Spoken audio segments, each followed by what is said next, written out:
Hi friends, welcome back for part 2 of my spring dining room decorating video. Today we are going to pick up right where we left off, right after I finished the DIY tulip basket centerpiece.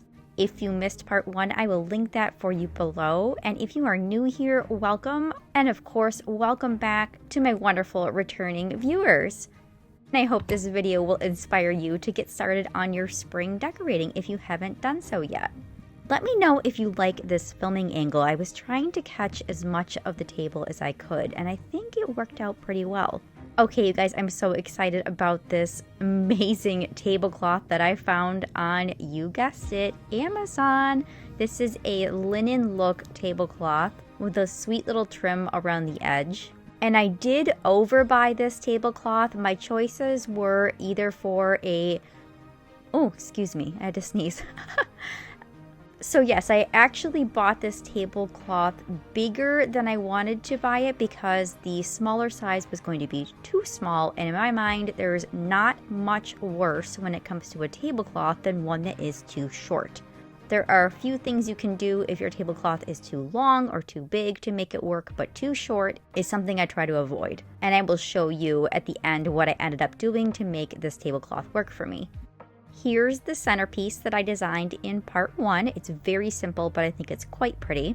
Do you remember these little mini wreaths from my Hobby Lobby spring decor shopping trip we went on? I didn't buy them that day, but I did go back for them. I kept thinking about them, and I ended up going back and buying 2 on the same day that I bought the pots that I used for the ivy topiary.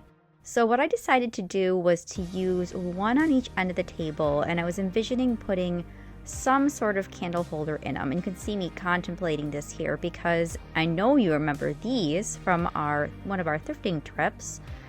What I was contemplating was whether you'd be able to see the filigree on the bottom, and I decided that even if you couldn't see it because it was hidden by the wreath, these were still beautiful and would hold the candles up high enough that these would work well. I wanted to use green candles because I wanted to keep this very neutral, earthy theme to not compete with the blue and white. I had a couple right on top there, and I went looking for the other ones I knew I had that were brand new. And then of course I'm going to want to keep wax from dripping down, so I am going to pull out these beautiful little bobeches.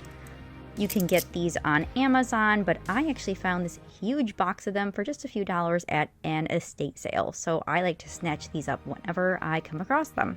I also used these green candles in my little sconces by the china cabinet. Okay, so I'm just looking at the placement here, trying to make sure things are kind of even and seeing if I like the way this is looking, which I do. I'm gonna go with plates next, and I am using the plates that I unboxed with you in, I think, my Amazon spring decor haul. These are the Adelaide, and I am using these as our daily plates in the kitchen, our everyday plates, and I just love them. We've had them for a few weeks now. They're very nice, holding up beautifully. And of course, being blue and white with the birds on them, they were perfect for what I was going for here. Okay, and here's another thing that I passed up on during that Hobby Lobby shopping trip. And yep, I went back for these too. They were just so sweet, and I kept thinking about them, so I scooped them up. Only 4 of them, that's all I needed. And I think they're a great little accent. Now these little bunnies, I'm giving you a close-up here, they are salt and pepper shakers I picked up at Target years ago on a whim, and I think they're just adorable. I have them at one end, and I have another specialty salt and pepper set at the other end I will show you in a moment. And then I've got these gorgeous antique Irish linen napkins that I thrifted. I got a huge set of these. I think there's like a 12 napkin set plus the tablecloth for under $20. And what I'm going to do is just fold them very simply into fourths.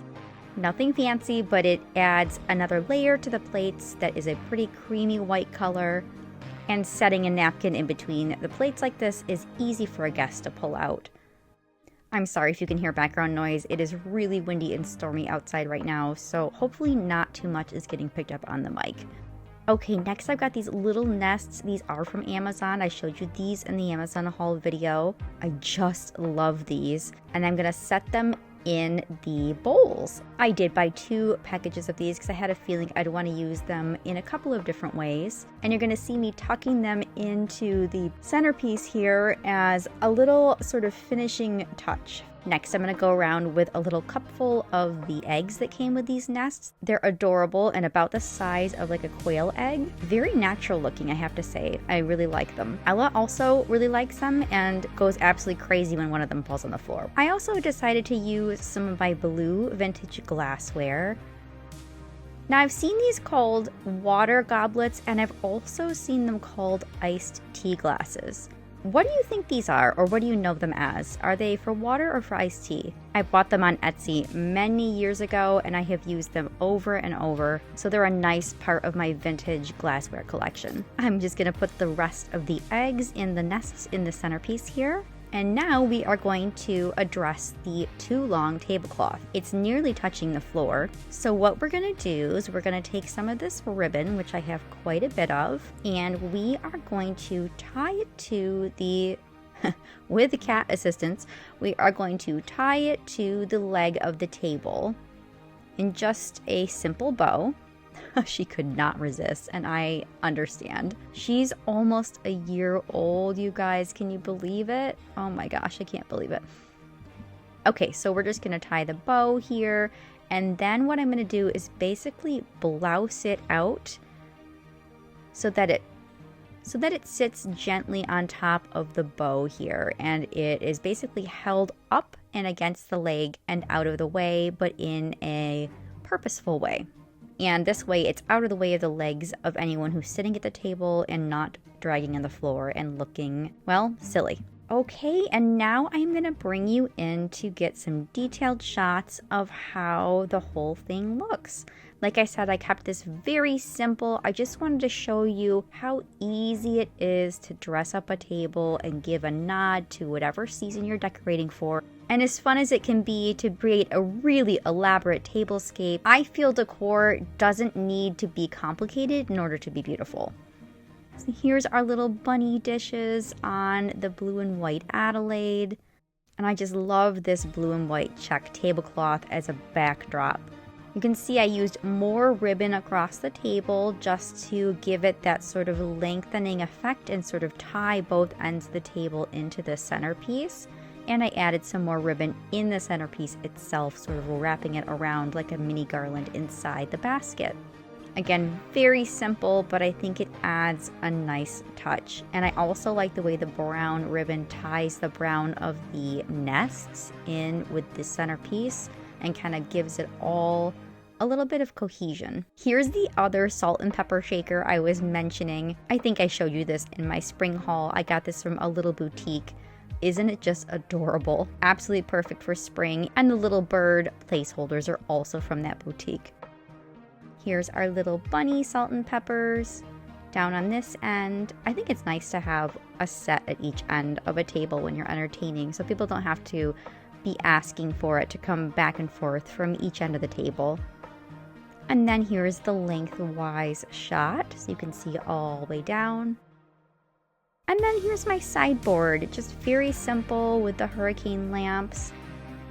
And here's the bowl filler that we made together a couple videos ago, along with the egg tree that I told you I've been looking for so long and finally found on Amazon. It's got really nice height to it without being overwhelming. Overall, very happy with this piece. And the eggs on this tree, I did exactly the same way as I did the bowl filler. So if you watch that video, you can learn how to make some of your own. Thank you so much for watching today. I hope you enjoyed this video. If you did, I would so appreciate it if you would hit the like button. I hope you have a beautiful spring, and I will see you in the next video.